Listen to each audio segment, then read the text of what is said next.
Welcome, everybody. This is Edgardo Balentine. And this is Scott DiGregorio. And welcome to the Real Estate of Tomorrow podcast, where we're going to discuss the rapidly changing landscape of the real estate industry. And the steps that you need to take today in order to survive tomorrow. Look, I'm going to give you the perspective of a 25-year veteran, somebody who has been there and done that. Which is a slime for all fart, okay? That's for you, man. Look, I'm going to give you a fresh perspective from somebody that's applying those steps today. So that basically means you're young and you don't know shit. All right. Let's get this started.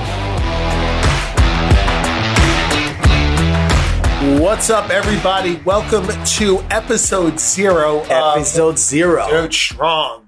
The Real Estate of Tomorrow podcast, where we tell you everything you need to do today to prepare for the real estate world of tomorrow. And the idea of this episode is to know who we are. What are we doing here? What are you doing here? What can you expect?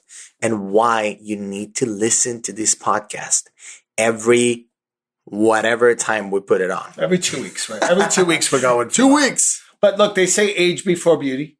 All right. So that will be you. I'm definitely older.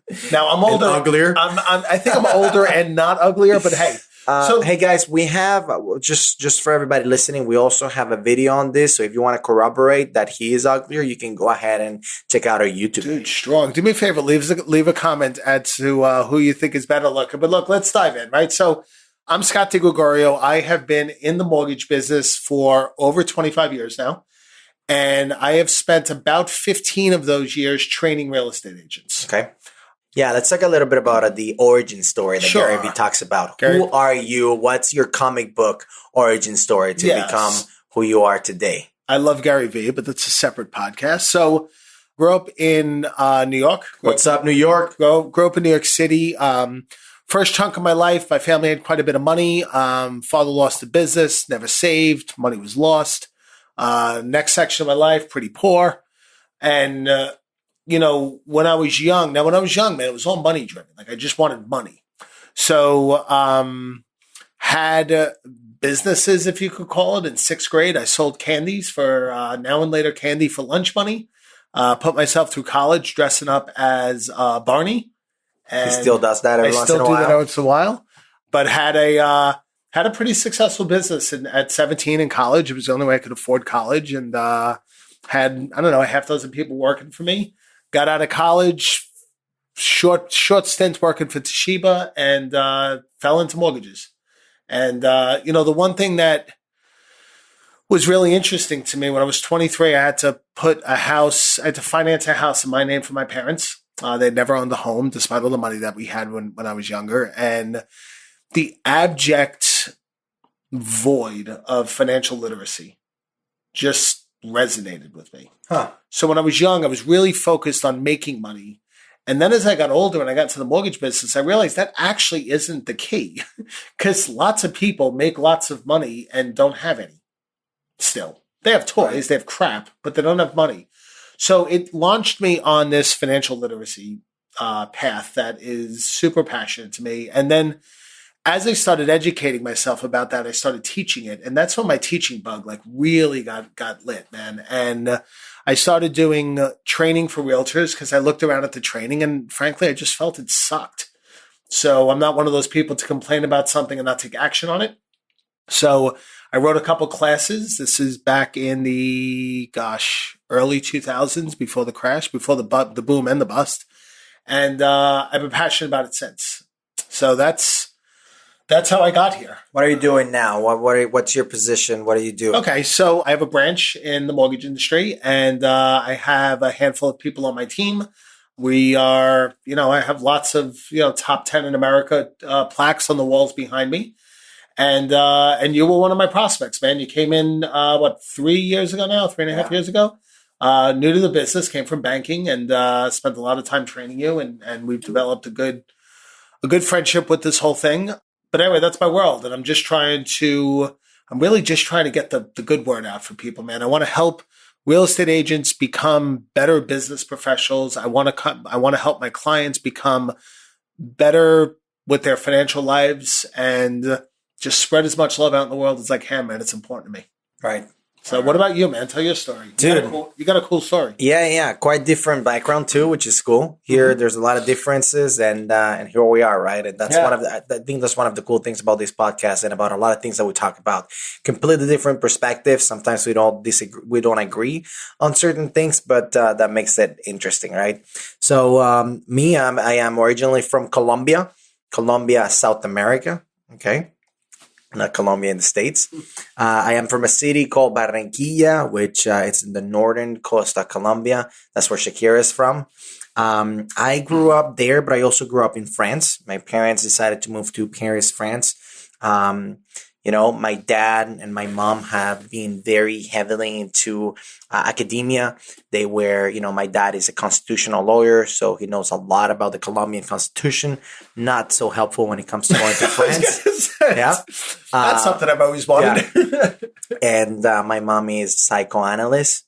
She doesn't like to be called a psychologist because she's a psychoanalyst. She's not a psycho. She's a psychoanalyst. I grew up there. I grew up in Paris for a long, long time. I fell in love with America when I started playing baseball. I started playing baseball when we went back from Paris to Colombia. I really, fell in love with the culture. I was really determined to be a professional baseball player. That was kind of like my thing. I was one of the top prospects in Colombia when I was about 15, 16 years old. And one of the things that I kept hearing from everybody that was signed and then would come back for the summer was how hard it was to adapt to the different culture. And I always thought that was something that if that could give me a little bit of an edge, I would completely take advantage of that. So even though I was living in Colombia and some of the time I was living in France too, I really immersed myself into American culture. I only listened to American music. I only started watching American films and not even putting subtitles or anything like that. I really immersed myself. I mean, and some stupid stuff, like dressing as an American, whatever that meant when you're 16. I just completely immersed myself because that wasn't going to be a problem for me. Right. And I believe you had mentioned to me in the past that you listened to a lot of Eminem. Eminem was how I learned the language. And I was the only kid in Colombia. You realize how funny that sounds to an American. Yeah, I understand it. Well, but think about it. It's the white rapper, right? It's the best, it's a bunch of different worlds there combining one guy.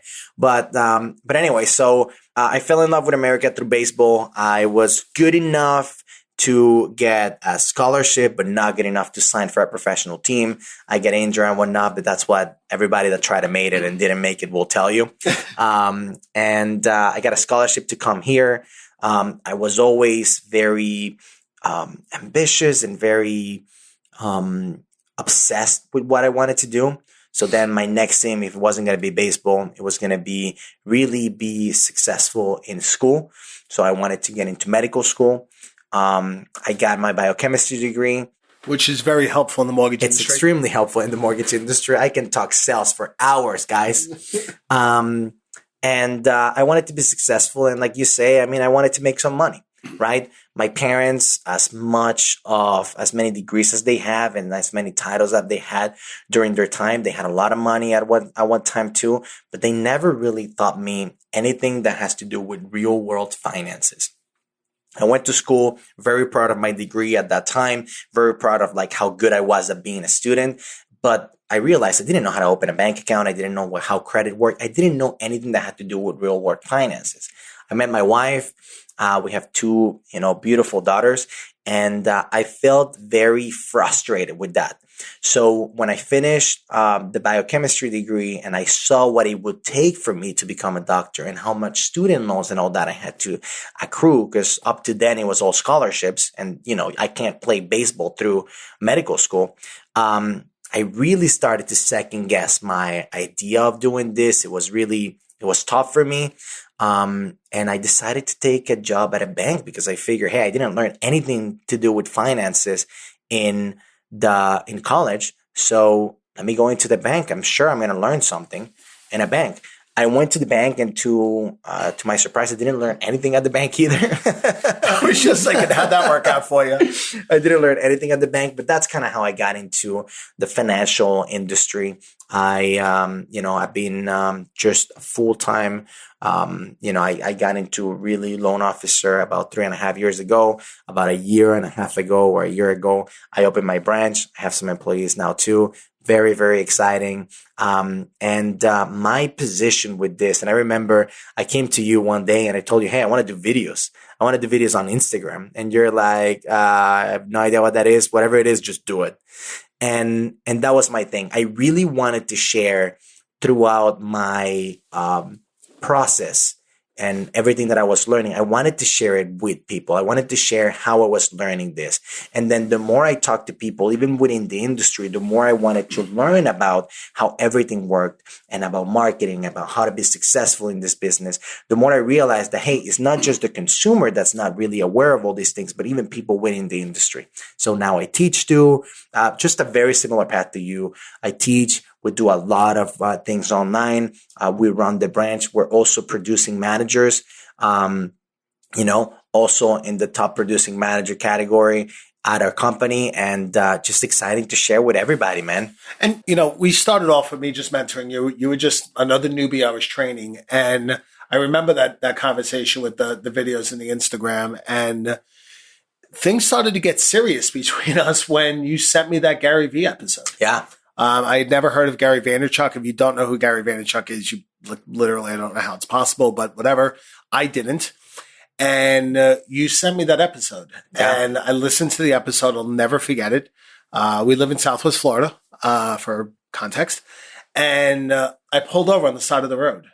And I sat there and thought to myself, holy shit, my business plan is 20 years old.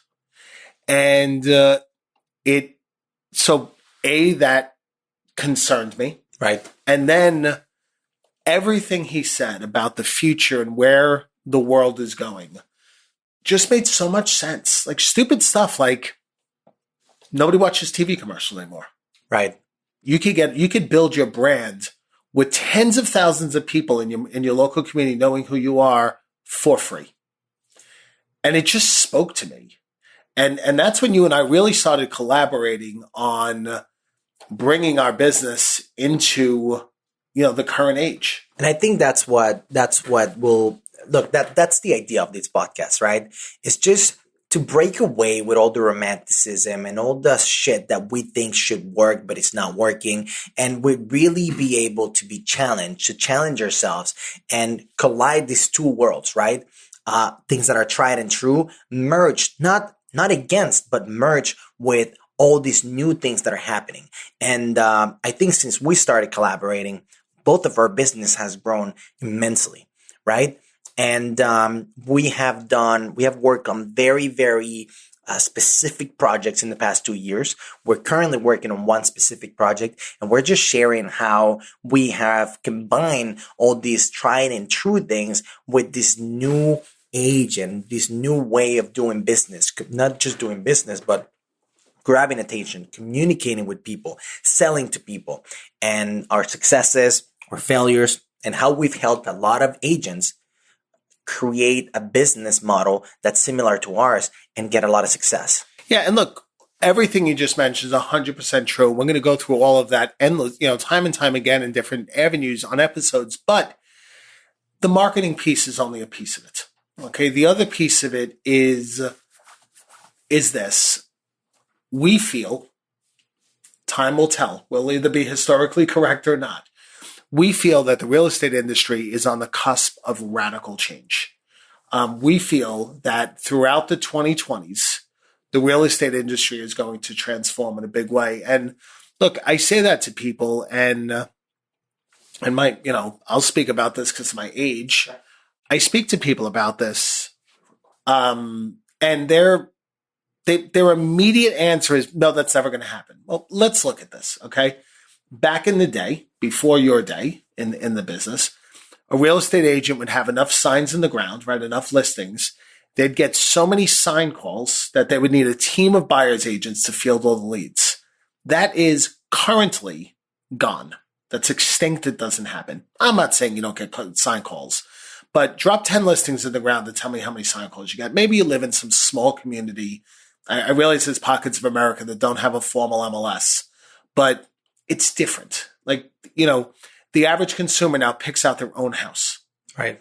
So I find it interesting, fascinating almost, when people come to me and go, no, things are never going to change. And I'm like, they already have. I'm not talking about the future. I'm talking about the present. Right.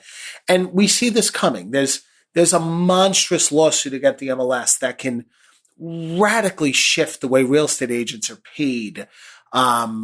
Radically change the way that teams work in real estate. Yes. There's a lawsuit going on with that. iBuyers are going to change the industry. Like, there are things now, some of it'll stick and some of it won't, and blah, blah, blah. I get all that. But the consumer wants a different experience.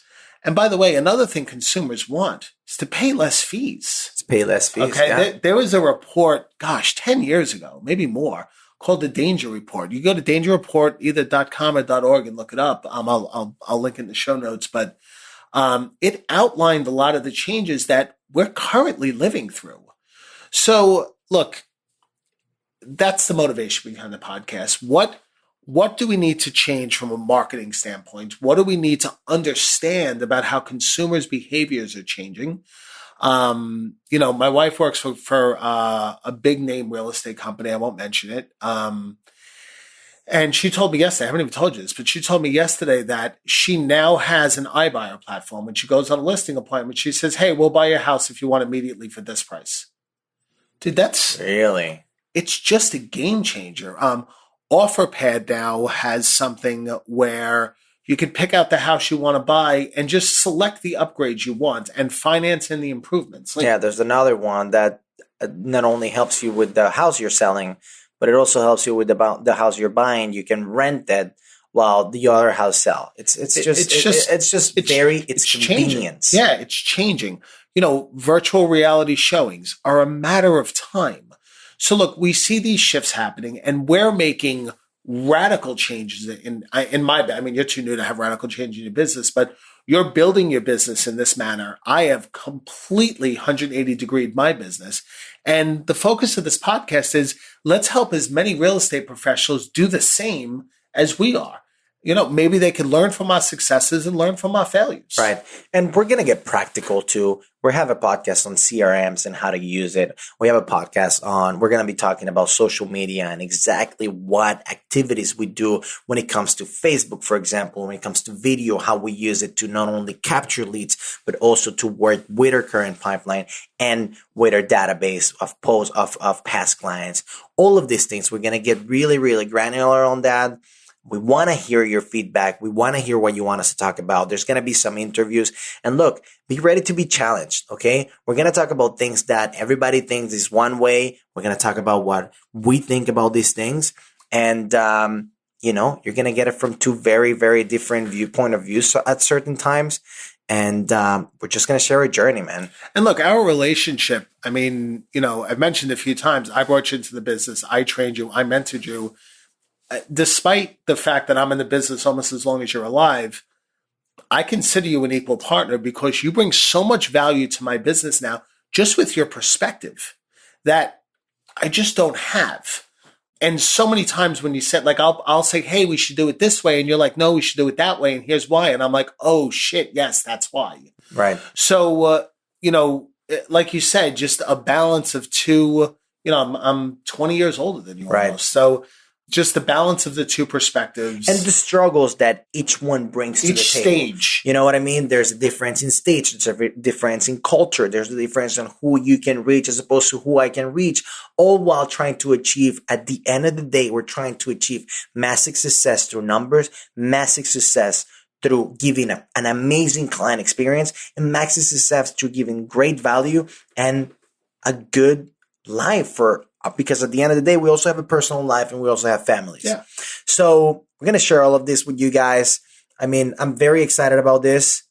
And that's what we got, man. It's just, I think it's going to be a guide for, for people that are trying to navigate. Because I'm telling you right now, there's a ton of lenders and real estate agents and title companies and closing attorneys and everything else that have their heads in the sands. And they're going to wake up one day and think to themselves, holy shit. What happened? It's too late. And let me address something for all of you guys listening to this and thinking, what are these two lenders going to tell me about real estate? Look, At the end of the day, when we're talking about trying to grasp people's attention, we're all going on for the same people, right? Our success in marketing, it's based on the fact that we're grabbing people's attention when it comes to trying to buy real estate. And the other thing is we both spend a big part of our day teaching and creating content to realtors, and we've helped a lot of realtors develop a different business plan that has given them a lot of success. And look, I'm a faculty instructor for Florida Realtors. I'm a GRI instructor.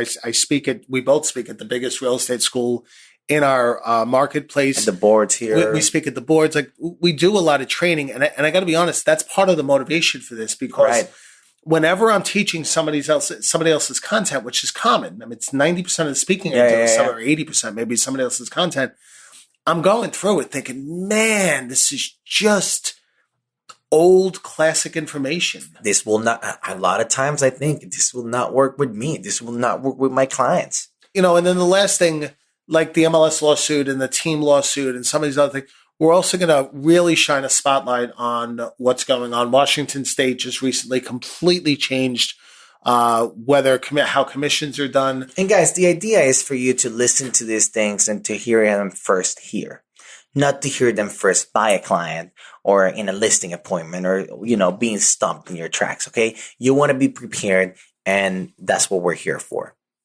So look, we're going to be dropping an episode every 2 weeks, and 2 weeks. We'd love you to subscribe, like, share, comments, 5 stars. Check out our Facebook page. Yeah, we accept 5 stars. Yes, anything less than that, we'll punch you in the face. We will punch you in the face. We do curse sometimes. You're going to have to deal with that. That shit's the real world. We might speak in Spanish sometimes. I'll be just as lost as you. All right, everybody, check out the episodes. Thank you so much. This is the Real Estate of Tomorrow podcast, and I am so excited to be with you. Take care. Take care. Well, thank you guys for listening. And now it's your turn to implement everything you learned today. Look, you have a question, you have a topic for a future episode? Share with us. Yeah, tell us what you're doing. What are you doing today so you could be successful tomorrow? Send us an email at success@realestateoftomorrow.com. And don't forget to leave us a review, an honest review. Screw an honest review. Leave us a 5-star review. And for every 5-star review we get, we're going to send you a badass real estate meme t-shirt. Those shirts are hilarious. See ya.